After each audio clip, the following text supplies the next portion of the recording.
The Greek parliament unanimously approving a resolution to recognize Palestinian statehood. Now lawmakers are calling on their government to do the same. Palestinian President Mahmoud Abbas was there and talked to lawmakers after the vote. Prime Minister Alexis Tsipras has been trying to improve relations with Israel, while at the same time his party supports a Palestinian state. And Palestinians are also raising money trying to rebuild homes that were recently demolished by Israel.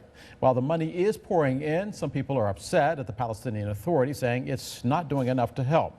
Al Jazeera's Imtiaz Tayeb has more from the occupied West Bank.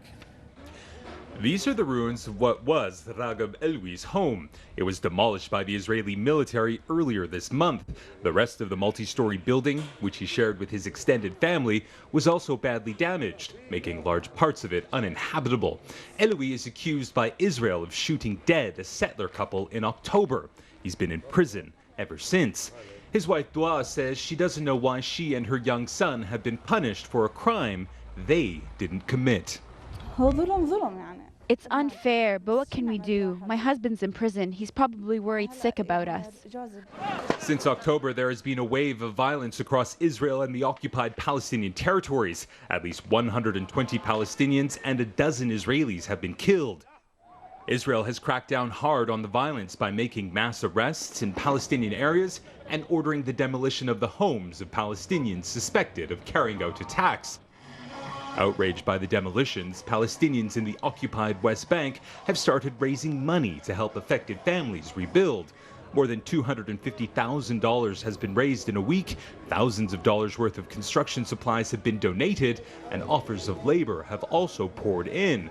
Many here say they were motivated to offer to help because they were angry the Palestinian Authority wasn't doing more. The idea was fueled mostly because of the lack of an official response, but a few days later officials got involved, and that really encouraged us. Israel's policy of demolishing Palestinian homes is considered illegal under international law and is described by human rights groups as nothing short of collective punishment. It's also not new. From 1967 to 2005, hundreds of homes in the occupied territories were demolished as a punitive measure.